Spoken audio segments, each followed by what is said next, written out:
So tonight, guys, it's gonna be a very special night. I don't know how this is gonna go. We're just gonna flow with it. These two guys that we bring to the stage tonight are definitely my brothers. We worked together for many years in the same building. A lot of discussion. So tonight is gonna be a continuation of that. The first person we'll bring up, cookout. Yes, is my boy Clink. Let's go. Me and Clink shared an office together for like 4 or 5 years. And people would look at us from the outside and like, how are these two friends? How these two dudes get along? But he's one of the deepest dudes I know. Hey, your brother, Actually, man. a really good dude. Like a lot of you, if you don't know, you're gonna find out today.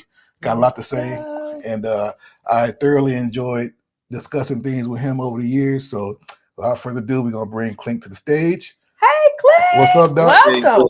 How y'all doing? Good, man. Good. How are you? Let's bring my. Oh, you're gonna be all right. I got you, bro. No, don't be nervous. Then our next guest is both me and Clink's little brother. We pretty much raised this dude. We beat him up. We protected him. Covered up all the dead bodies from when he did stupid stuff. But we love him to death. He also has a podcast called Too Tall Talks that he does with his boy Maul. Check him out. Yeah, if you all things music, discussion, relationships, all things like that. But he is probably one of the closest things I have to a non-biological son and a brother. And he acts like it. So that's why tonight should be fun. So without further ado, we're gonna bring Tre to the stage. Welcome, Tre. What's up, man? What up? Oh Lord, I don't know how this is gonna go. It's gonna be great. Just remember, you asked for this. Actually, I did. I said, yeah, we need to have Clink and Shep on the show. We need these perspectives. Yes. So viewers, pay attention. Listen up. You're gonna learn something. So we're gonna discuss a variety of topics tonight. Relationships, sports, everything. It's just us having a conversation like we always used to have. So my first one is for you, Tre. The GOAT. We're in the NBA playoffs. We're in the NBA playoffs right now, and y'all know my stance on it. But I want to hear who is the GOAT and why. So like when it comes to the GOATs, that conversation, actually we just had this conversation day before yesterday.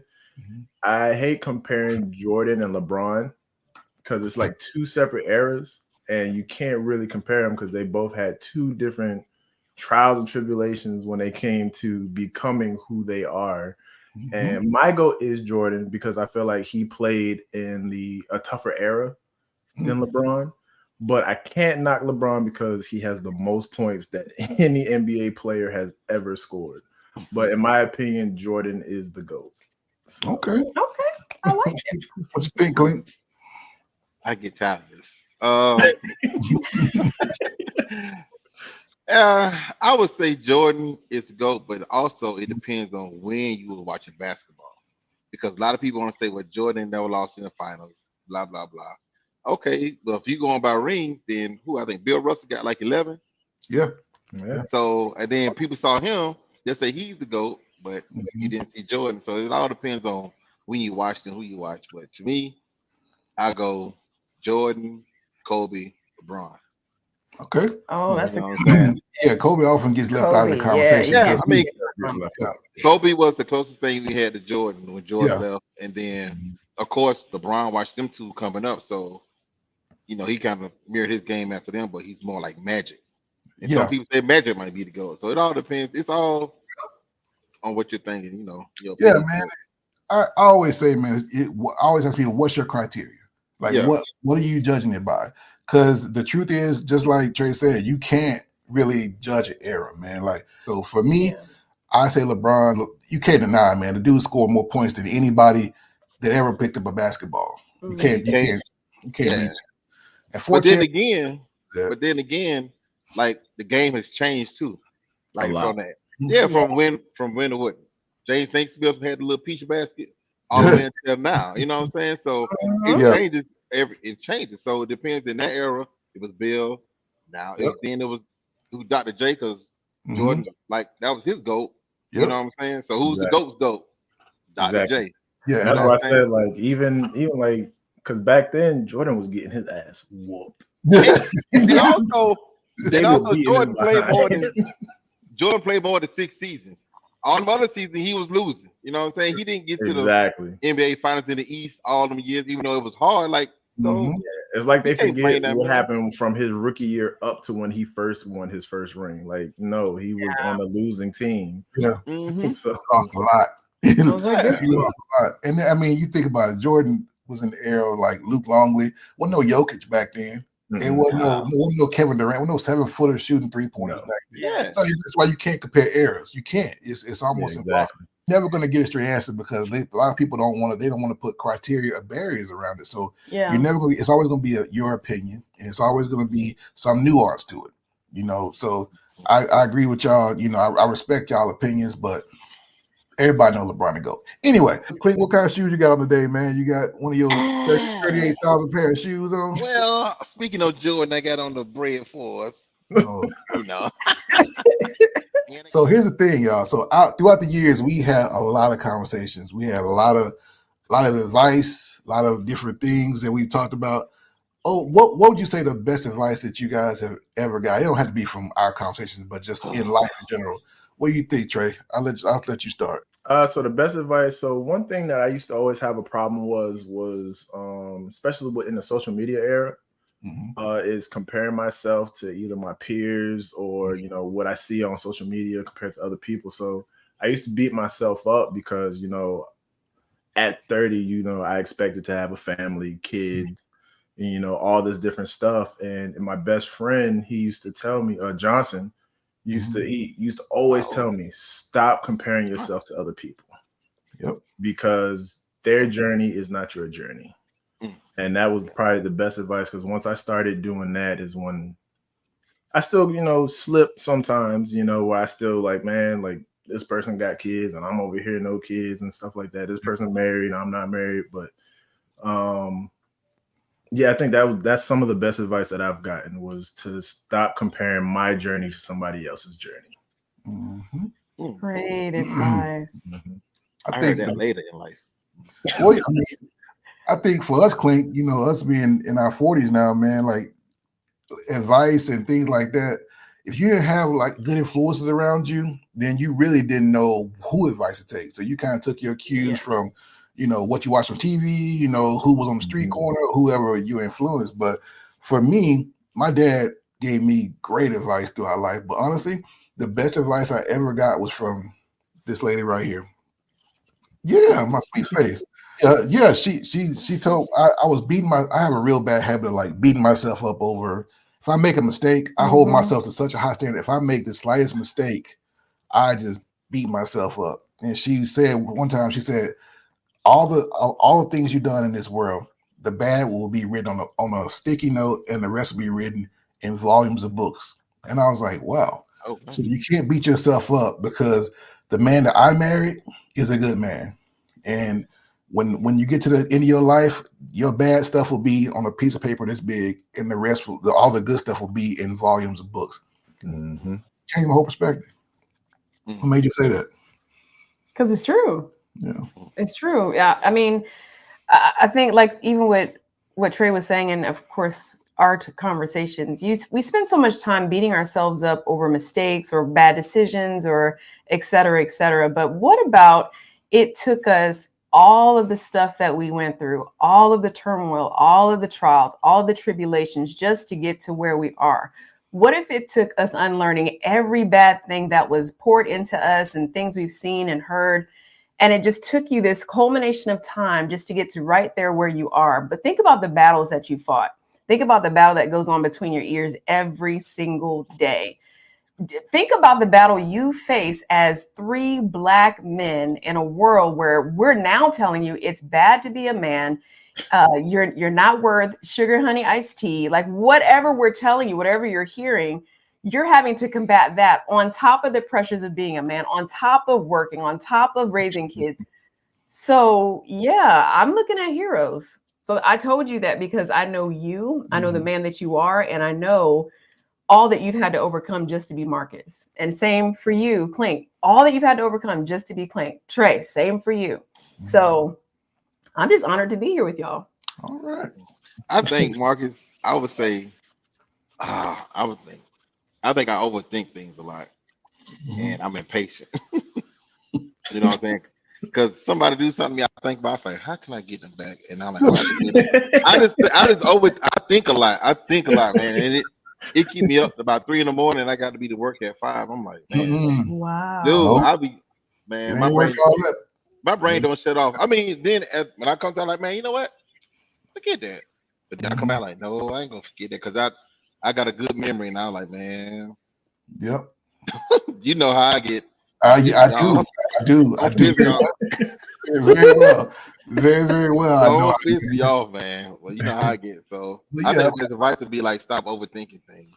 And my mom told me that too. She's like, let it go. Like, it's not worth it. I'm like, but you don't understand. I don't want nobody to get the best of me. That really pisses me off to the highest of festivity. Like, bro.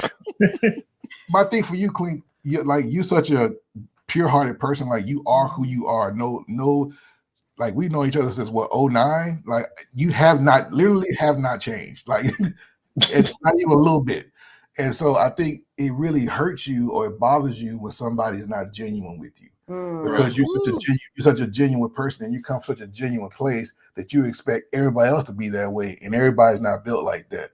And so I'm serious. Like, I know for a fact, if I call Clink up at 2 o'clock in the morning, hey, Clink, I'm on the side of the road, I ain't got nobody else to call, he coming. I know that. Attest to that. Yeah. And a lot of people, people don't like, people see the outside or they think they know, but they really don't know. And when you spend as much time as we spent together in the office that we hated, and the things that we had to go up against, and you really see a person's character.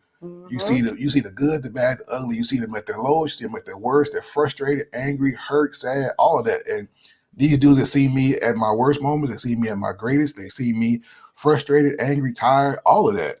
And to me, that means the world. You know, that people still respect you and even they've seen you at your worst, lowest moment. Yeah. And they still like, hey man, hey bro, you good? Still there for you. Yeah. Still down. Because you remember when those two guys.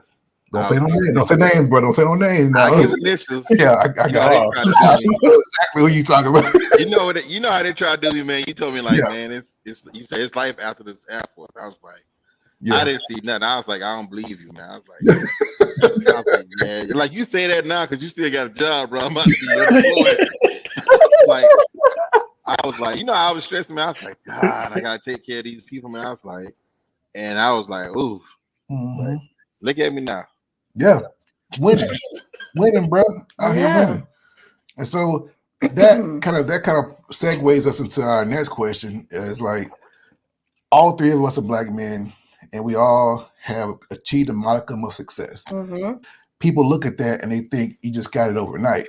They think you just got, they don't understand what you had to go through to get there. It's a journey to become a man. And it's a journey to become a man of means. It's also a journey to become a man of honor and distinction. And it takes time. There's a lot of dudes out here with money that ain't got no character. There's a lot of dudes out here that got character and ain't got no money. So, and I think as black men, we're always kind of judged as us to be a certain type of way or to think a certain type of way. So what would y'all say some of the top issues facing us as black men are? Whichever one y'all want to go first. I would say it's going to lead to another question, like finding your partner, keeping your head up when things go wrong, and just try to be positive in the midst of everything that's going on right now. It's like, how can I stay positive and, motivate other people around me? You know what I'm saying? It's like, that's hard in itself. And how can I be a good role model to my child and other people, you know what I'm saying, that look up to me? Because you never know who's looking up to you until like, oh, I didn't know that. You know what I'm saying? Yeah. So I think that too, like, just keeping your head above water, man, out here right now. I like it. What do you think, Tre? To me, is the biggest thing is like everything we do is considered feminine now. Like, yourself. It's like I can't even drink water without being like, oh no, he's drinking too feminine, or like what? See how he drink out there strong? Yeah, like that's an elimination factor for trying to find a partner. Like, I was just taking a sip. Like, I was dehydrated. Like, You sipping wrong, Chef. You sipping wrong.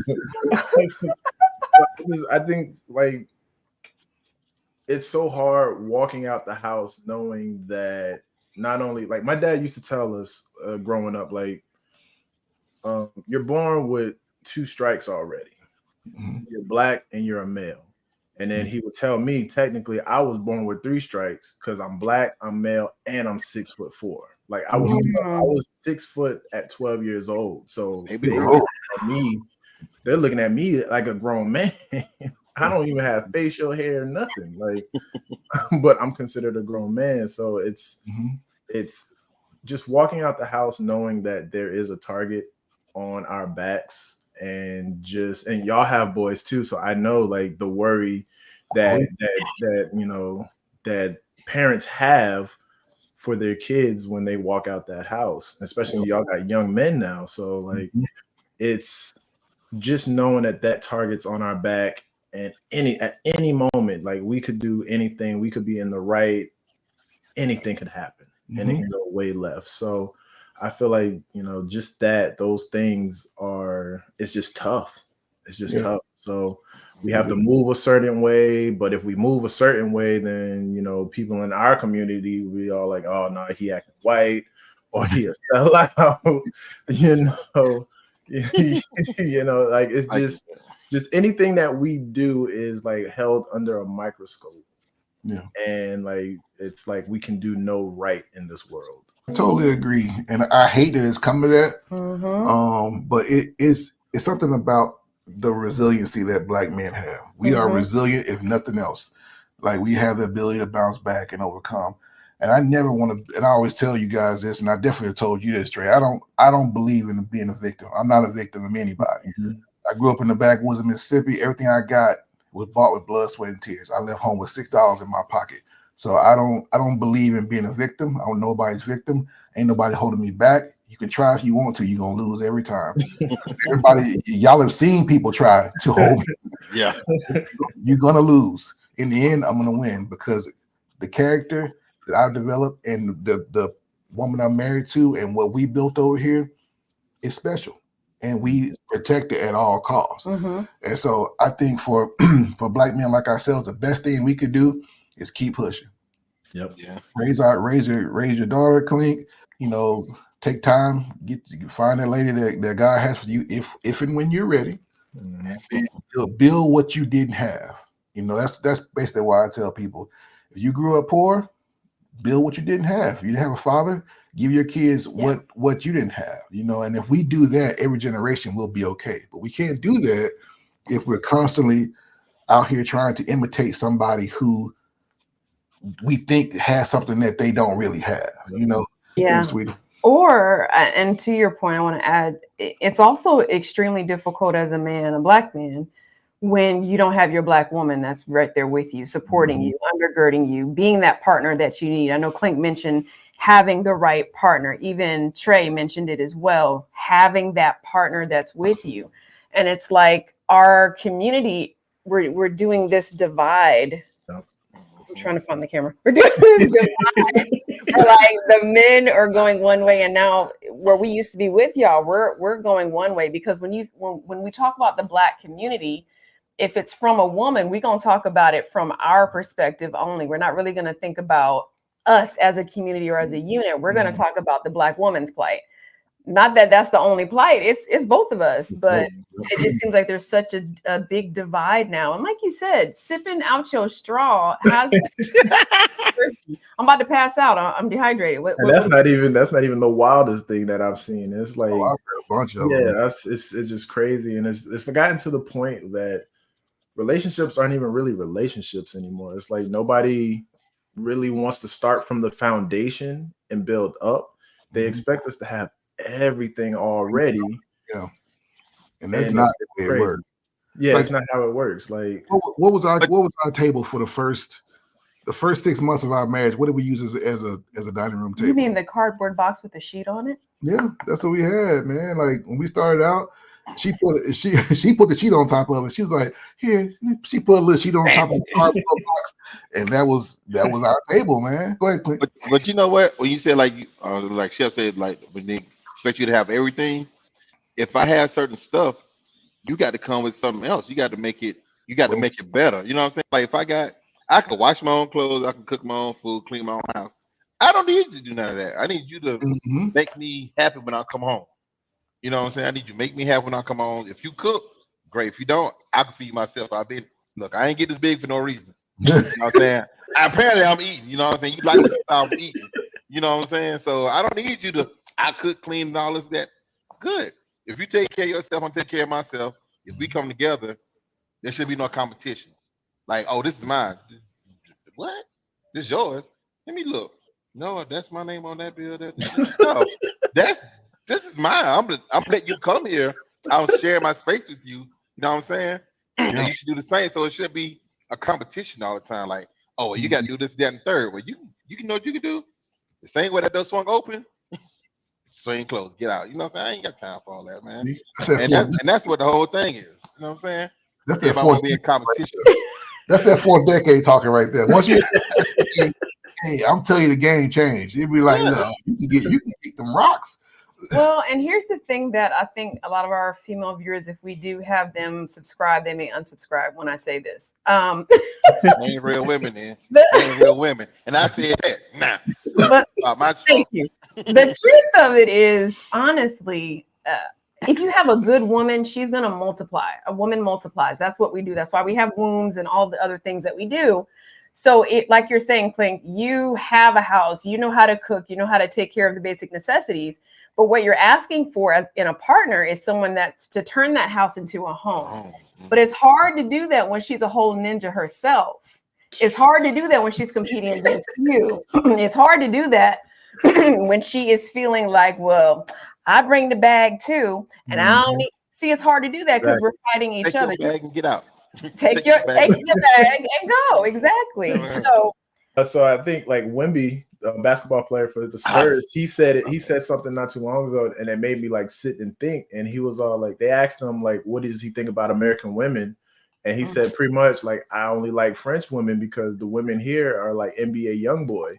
And you know who NBA YoungBoy? He's like a hardcore rapper in the US, and it was like that. It made me chuckle because pretty much he's saying that most women are out here acting like ninjas, pretty much. So I don't see so yeah, so he said women in France are much softer, and and people spun that how they wanted to spin it, but those people ain't never been nowhere. I've been to France. You've been to France.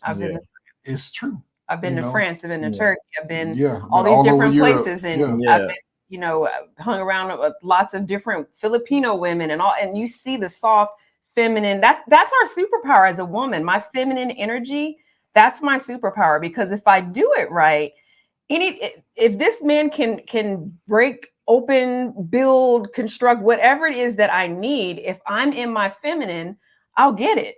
I don't have to beat him down and you know what I'm saying, I hit men. I don't have to do all of that and get in this masculine energy. I'll get nothing that way because I'm married to a very masculine man. And so if I come in a masculine energy, he's gonna, because masculinity, there's going to be only one alpha. You're not going to outman me. Right. So I don't understand. They try to tie the softness as weakness, and it's not what that means. But you know what? It's not being soft. It's like, I don't want to have to go out there and deal with what I deal with out there and deal with the same stuff I deal with here. Exactly. You know what I'm saying? Like, I don't like to argue no more. Arguing right now gives me PTSD. I don't argue at all. And that's why most people don't do it, because they get mad when I don't argue back. And I'm like, that's what somebody told me, like, you don't get mad. I get mad, but why I'm gonna tell you something like, I had a relationship where they told me they wanted to make me mad, like just to see how I would react. And I'm like, why would you want to do that? Like, I said, let me show you how I'm mad. Go on the other side of that door. That's how I'm gonna react. Yeah, I'm like, why would you want to make me mad just to see how I react? Like, Stupid. That's crazy. That's the truth. It is that you're right. No, for real, you're right. That it's the love and hip hop. It's the basketball wives, whoever. It's all the reality TV crap. This false reality that people have bought into. All the stuff they do on social media, but it's not real life because you're only seeing a filter. You're only seeing filtered moments and scripted moments. It's not true. But the truth of the matter is, and this is what I was alluding to earlier, this is where we may lose some of our ladies. Y'all have options And I mean like a lot of options. So I'm not saying that I couldn't have a guy sleep with me. Of course you could. But would I have a guy that would commit to me the way that he does? So that's it's a trade-off. So my beauty is traded for his, all the things that he accomplishes and establishes, and he's growing into that. But his buy-in is my beauty. That's how that works. So there's a trade-off. And as I'm aging and moving through time, what's your character? That's just how it is. Well, it's also my character, but I'm just saying, women don't like to have these real talks, but that's what it really is. So you have like a Tiamari that goes out here, dumps her husband, and then she's thirst trapping, and now she looked pitiful. Well, why did you leave your man? Why did you do that? Why did you break your family up? Yeah. That's just crazy to me. Trying to be something she wasn't. Yeah. Trying to be something she wasn't. Yeah. So what would you say, what incentive do men actually have for getting married? Clink, I want you to speak from the perspective of getting remarried. And then for you, Tre, someone that hasn't been married, what incentive do y'all have for getting married presently? Haven't been married and want to get married again. Oh, incentive. Oh, so this is the tainted view. Let's put that out. Really, I was talking to my brother about this today before we came on, and it's really no incentive for a man to get married now because everything is catered to the woman. Divorce is catered to the woman because they're still going off the old ways of women not working, women being at home, staying home, moms and whatnot. That's so far gone, and some women today still think that I want to be a stay-at-home wife, but stay at home by yourself. Because you can go out and get just as much as I can, even more. So all that, my mom didn't work. Well, I don't want to say he was raised wrong, but that was the wrong thing to look at. Always set your child up to where they can survive on their own. Incentive is if he really wants to be with somebody who's gonna, like you say, make his house a home. To bring him peace, bring him love and joy, bring him something that he's missing. But if he feel like he got everything, that's gonna be a hard one to do. You know what I'm saying? That's gonna be real hard to do. Like, I don't need you. Like, I can go out here to see with so many women. I can have a whole variety of women that suits every need I got on any given day. Yeah. You know what I'm saying? So, and for our viewers, Clink, most people we didn't go over this, but you were married for like 20 years, almost 20. Yeah. So you're not talking out of your rear end. That's just, I want to make sure everybody understand that you ain't just talking crazy. Like you did the thing for quite a while, and so there's a lot. You speaking wisdom right now. But I say I got till 50 before I get married again. So I got 4 more years. I got 4 more years, and after that, then I'm like, okay. I'm serious. I'm dead ass serious. I'm like, I got 4 more years. I'm like, okay, now we can, Yeah. So Clink, you say basically like that because of the way the courts are set up for divorce and the way society's set up now, there's really no incentive for a young man to seek a wife. Young man, you speaking to somebody like your age. You talking remarried. Okay, I got you. Yeah, so a young man, but like you said, do you want to deal with these women? Oh, you feminine, or you what they call it, sassy? I'm like, girl, you sassy. I got your sassy. Like, it's hard. Like, I'm thinking about when kids are gonna go out there and start dating, and I'm thinking like, man, I told you to do no skinny jeans. If he don't come and knock on the door and ask you blow the horn, I'm gonna go outside like, nah, she ain't coming. You don't do that. You know what I'm saying? What do you think, Jeff? Well, I would say so I have 2 ways of thinking. So the hopeless romantic in me says that there is incentive in being married because I don't think we're meant to walk this life alone. I feel like there is somebody meant for us to love us and like you said, make a house a home. But as someone who's been dating recently, like, it's hard out here. Trash out here, dog. It's hard out here. So like, I really like I said, there's not much where you don't meet a lot of females. And like I said, maybe I'm just looking in the wrong places too. That can be a factor as well. But nobody wants to build anymore.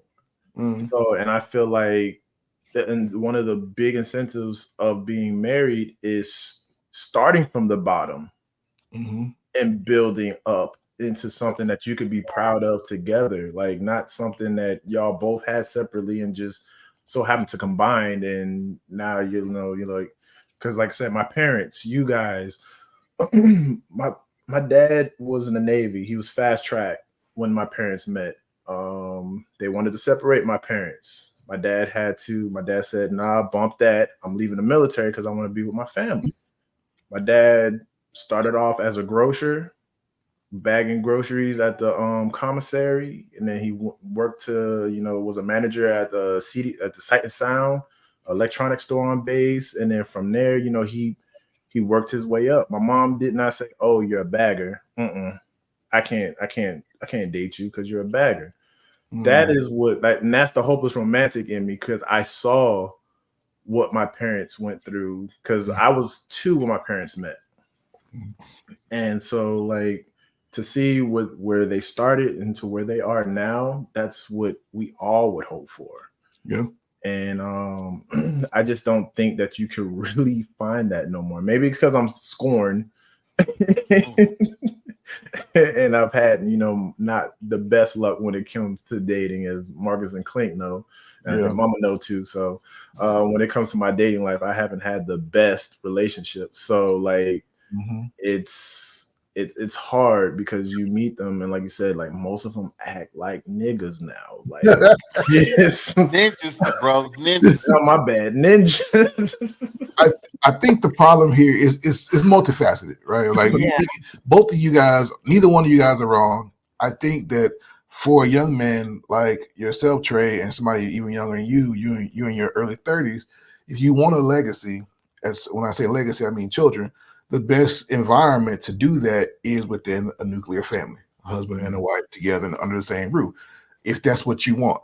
And I think the way that you do that is, and the problem that we run into in our community and just worldwide now, is people are delaying marriage. Everybody's delaying marriage. Clink, you got married young.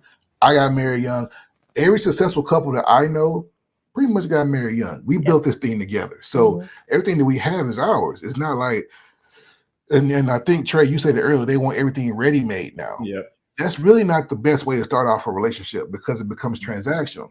Every relationship you have is transactional. We all know that. But a marriage relationship, it should be minimally transactional. So if you make a transactional where you got to have this, and this to get this, and this from me, and it's all material, then of course you're creating a toxic environment. You're creating an environment for it to blow up. And so that's the problem with most people. So I would say to younger men who have not been married, if you want a family, then you need to settle down and find a woman, wherever she may be and whoever she may be. I'm not one of these people that's like, oh, don't marry outside your race, or don't go overseas. Man, go where you go, where you accept. Get your passport. Go where you're welcome. Go with whoever down with you, and we're down the ride with you. That's who you rock with, and I ain't got no judgment for it. And so I think that's a big part of the problem. But you know what I was thinking too? Like, men will date down, but women won't. And I think that's one of their problems, because they see, like, say 2 women, 2 friends, one of their man is like top earner and the other dude is like minimal. The one that got the minimal man, she always gonna be in competition with her friend to find a better man. But that dude that's top tier might be a jerk, and the dude that's minimal might be might be like, oh, that's the catch. You know what I'm saying? But women won't.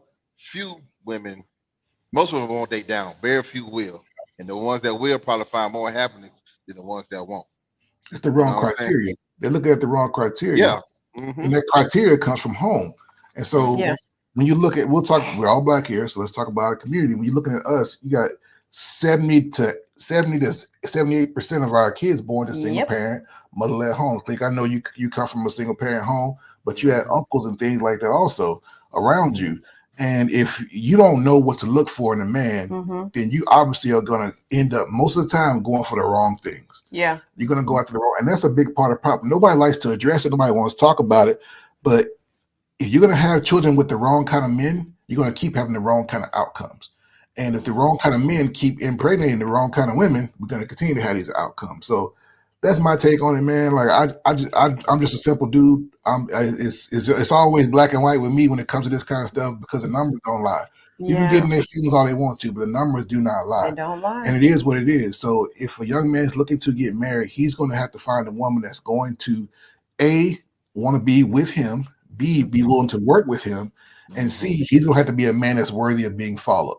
That's why I always tell the young men, like, you can't just expect just because you make a certain amount of money or you look a certain kind of way, the woman's just going to follow you into a cardboard box or she's going to follow you off a cliff.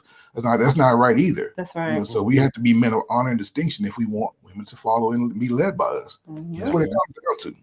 Yeah, I would just like to add, definitely in the beginning stages of your relationship, whether you're looking to get married for the first time or even remarrying, one of the telltale signs are going to be if you're looking for a wife, she's going to be a person that sees your potential. That's the one that's going to build with you. She's not going to be as moved by, the accomplishments. That's nice, but she's going to see your potential and she's going to want to help build with that. That's what I saw in you. I saw your potential. It was nothing else. Yeah. But I saw your potential and I wanted to build with you. I knew you were someone that I could go through life with. Now, the one that's a fun girl that you just date or have fun with, and then you're not the marrying type or not a wife, she's all about the accolades. She's all about your accomplishments. She wants to know, how much do you have? What do you have? What do you offer? What do you bring? So if you're dating someone and they're talking about, let me see your credit report.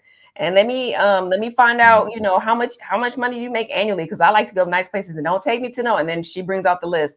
Don't take me to Cheesecake Factory. So those accolades or the accomplishments, she's not for you. She's fun girl, and then that's what she is. But if you're looking for a wife wants to build. She's going to see your potential, and she's going to want to build with you. That's the distinction.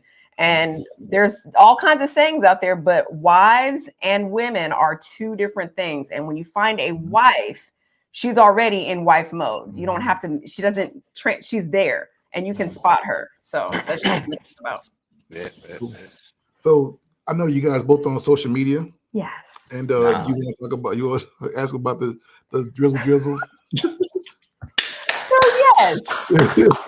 Shara 7 Sprinkle has been creating quite the buzz for some time now, and women have been, talking about this soft girl era, and she's been gaining a lot of traction, and other women like her, they've been following her. But there are some very intelligent brothers that have come up with their own soft guy era, the drizzle.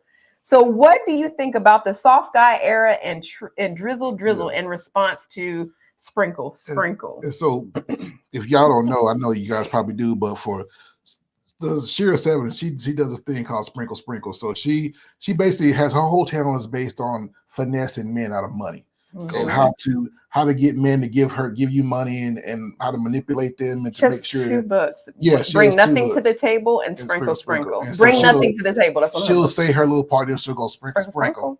And that's kind of what. And then now, of course, dudes that came up with the drizzle thing. So I'm gonna show you guys a quick video real quick, and because y'all kind of get an idea what's going on out here in these streets, man. Send me that text message, drizzle. Strike 3. Don't even start with "Hey, handsome" or any of that BS.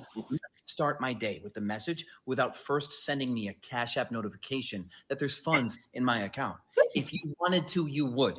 If you want me in your life, you would. If you don't, someone else will. No more brokies in 2024. Give me a message says, "Hey, handsome, how's your day?" So I send her a message back, "Not a good day." She's like, "Oh no, what's wrong?" I'm like, "I was day trading, took the long position in DJ. I saw this. $5,000. And she's like, "Oh, I'm so sorry. I hope you make it back." I instantly hit her with a block. First of all, I'm in my soft guy era. I'm not day trading to lose money. If you find out that I lost $25,000 in the stock, I saw that one.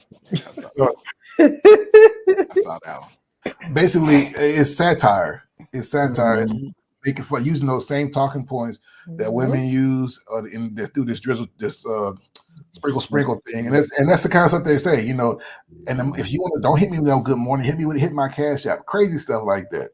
So I mean, obviously this is a social media thing, but this woman has a large following. She has a very large following. And so now a lot of women are triggered by the drizzle that these men are doing. What do you guys think about the soft guy era? They do it. It's a problem when we do it. Ain't no fun. The rabbit got the gun, huh? Like it's a joke. Like we're making fun of it. Like you can't, like, why are you taking it serious? Like I said, there's a problem. Like, why is it a problem that we're making fun of this? Like it deserves to be made fun of. Like this is, like I said, this skewed mindset that it's like nobody can be a traditional. We can't talk traditionally no more. We can't do anything without you saying, hey, like if you go, most girls, females that you go to, you can go on their page right now. I guarantee their Cash App is on it. And it was all like send me coffee, send me. If a man was to do that, we're looked at as weak. So hold up. So because I'm out the game. Yeah, you can, like there's you got their Cash App on they'll have their Cash App on their pages. And but you have guys out there that will actually send them this stuff. And that's the part. That's the problem. I'm gonna let Clink go. Then I won't talk about that specifically. You get some more water. I might need some more water. No, that's sassy. Hey man, red flag. Ain't no sassy. It might be some sassy later. Anyway. Oh Lord! Your mouth. La. Go ahead, Clink. I'm sorry, man. Go ahead. So the whole drizzle joint is all about reciprocation to me. Like if I could send you something, you can send me something. If I'm rocking with you, you know what I'm saying, we down like that. Yeah, I'll send you something in the morning. Hey, go get go coffee, Starbucks, whatever. But it's like they looking into a mirror and they getting mad. Like, why are you saying that? Oh, you soft. No, I'm just wanting the same thing. You want me to send you $20 or what, $100 for lunch? Send me $100 for lunch. You want me to get your hair done? Get my shave done. You know what I'm saying? You want your feet done? I want my feet done too. It's reciprocate. But then when you ask them to do it, it's a problem. So what's good for the goose ain't good for the gander no more. You know what I'm saying? Like it's like when they see the arrow they wave, they're like, oh, that ain't what I meant. Yes, the hell it is what you meant. Don't try to switch it up now. You know what I'm saying? That accountability piece is was like, what's that? They don't know what the account. They can't spell it. They can't spell it. Yeah, I mean, y'all out there in the street. Hey, look, man.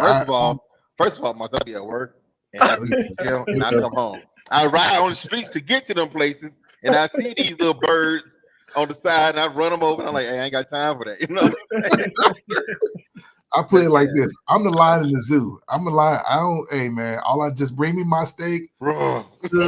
I got my lioness over here. Every once in a while, I might roar a little bit. That's it. I ain't going nowhere. I ain't trying to be on the Serengeti hunting nothing. I got to go by what y'all telling me and what I see out these streets and what I hear from young men when I talk to them and mentor them. But it's a lot going on out here, man. And it's just to me it's real simple. Like I say, my life is simple. We have literally willed our life down to something very simple. It's all about respect.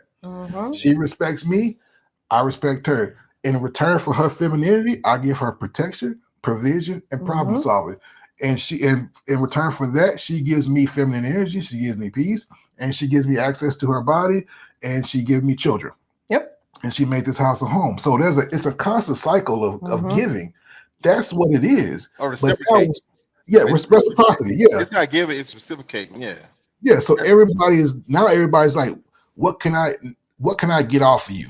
Not what can I do for you? How can I serve you? It's like that energy, you can feel it. Like our energy is always service. Hey, you need me to fix your plate? You good? Are you feeling okay? Hey, don't sit down, take some rest. I'll cook tonight. And it's been that way for 23 years. And I think that's lost. I think that's the problem. Everybody wants to come up, man. Yeah. It's all competitional anymore. Like it's what, like you said, it's what can you do for me and not what I can do for you. Like that's the mindset right now. And it's really disgusting because it's like, bro, like I feel like it's like dating robbers pretty much. Like I feel like I'm walking outside and everybody got a ski mask on trying to rob me. Like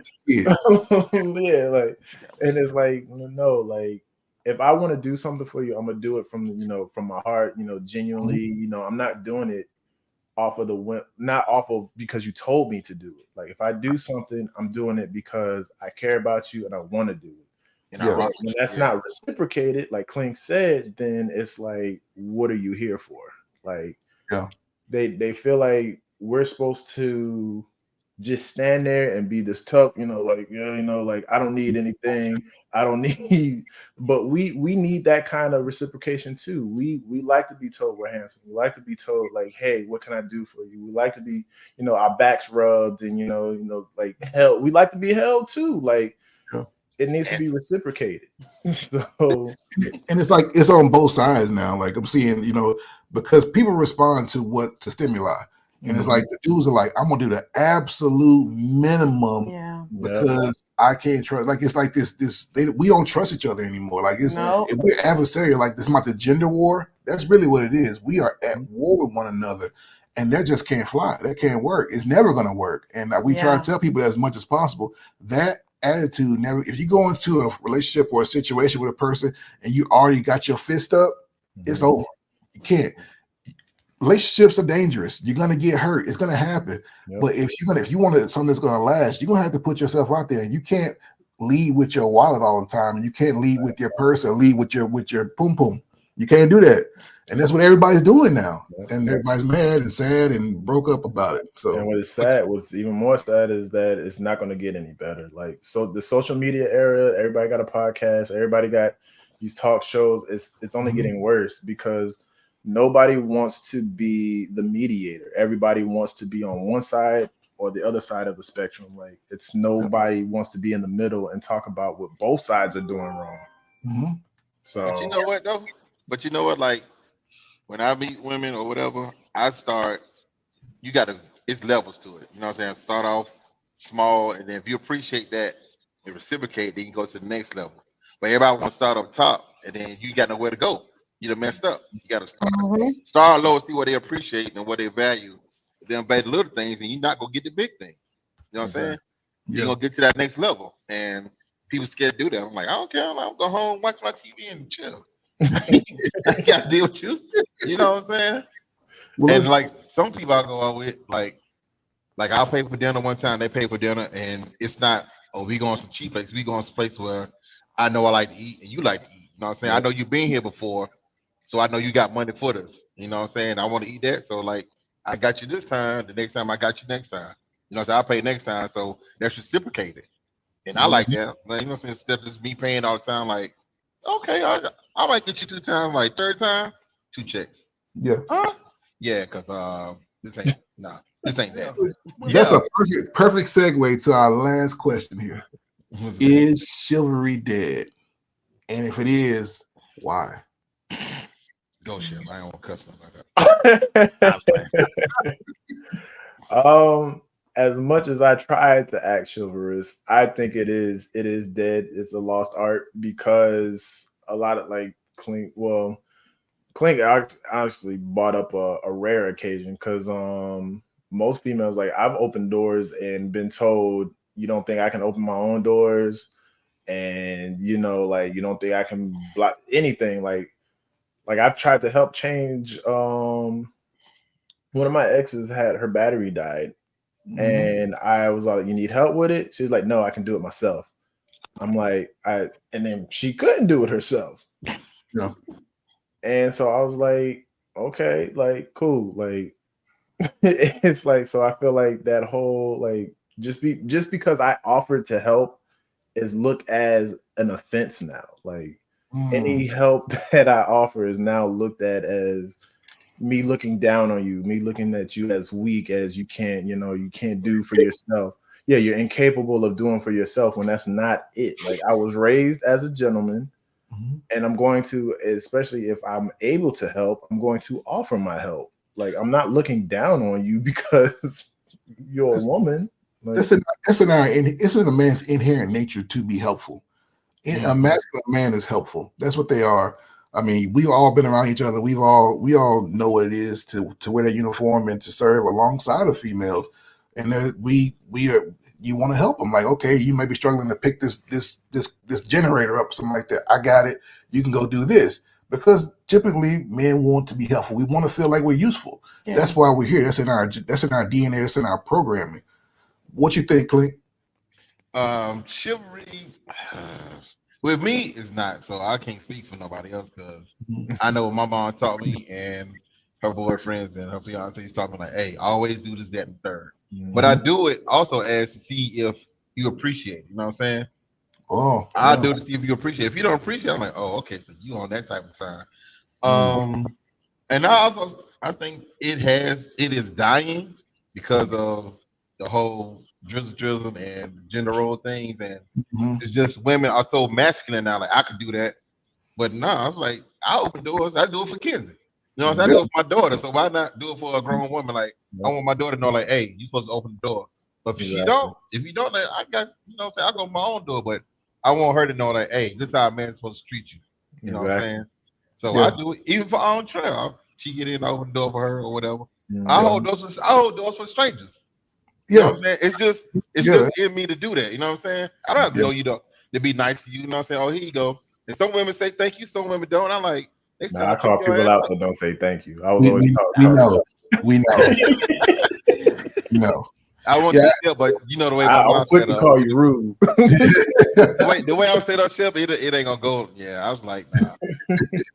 Well, for me, you know, we are Southern. I grew up in the South. You know, I grew up in Mississippi. You grew up in Georgia, Clink, and Shep. You South. Well, you Virginia. I don't know. People say Virginia South. It's below the Mason-Dixon line. I'm a Virginia really as well. Anything above North Carolina is I was a Navy brat, so you know I was all over the place. So. But Virginia, because I am from Virginia, it's below the Mason-Dixon line. So technically, I am a Southerner as well. Whatever. You know, we're the same age, Clink. So but I had the same instance as you, Trey. Like it wasn't even like 2-3 months ago. I was going to get a sandwich for my lunch break.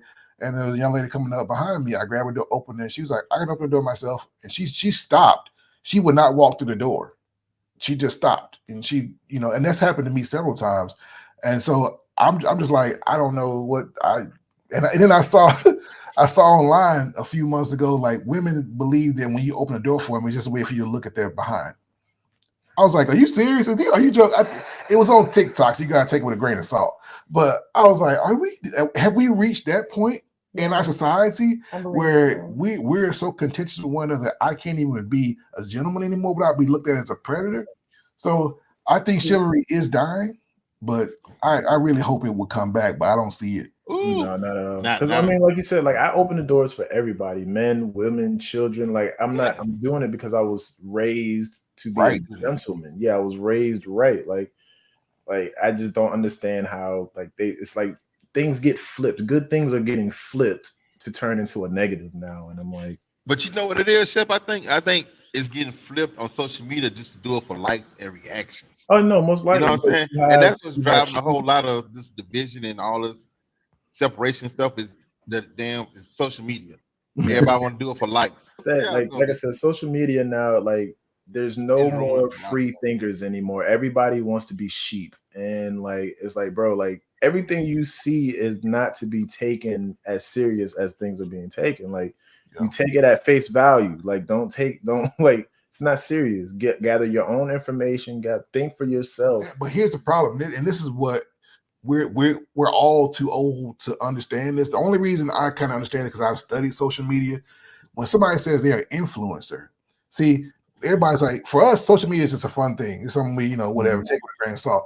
People in real life, social media drives real life expectations, real life scenarios. People have gotten fired because they said something on social media. People have went after people, they've doxed them, you know, found out where they worked and then called a job trying to get them fired because of something that they said on social media and things like that. It's a real thing.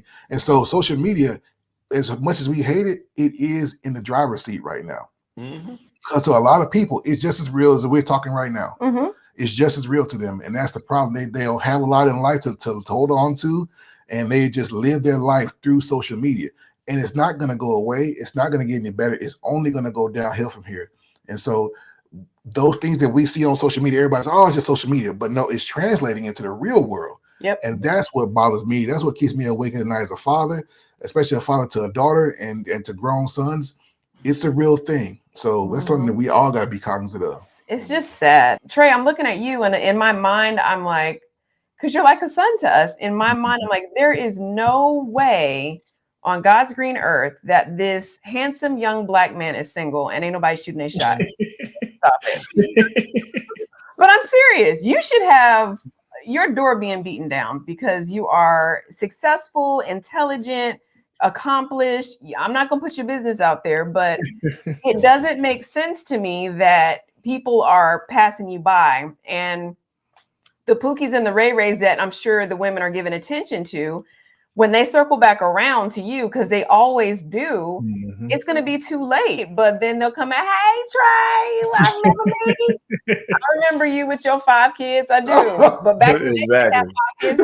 What are we doing now? But see, that's why I'm so impassioned to talk to so many women. I really, really am pleading to a lot of women and a lot of young girls and even older, gray-haired women, people that anybody that want to listen. Well, thank y'all so much for hanging out with us, man. We're gonna end it right here.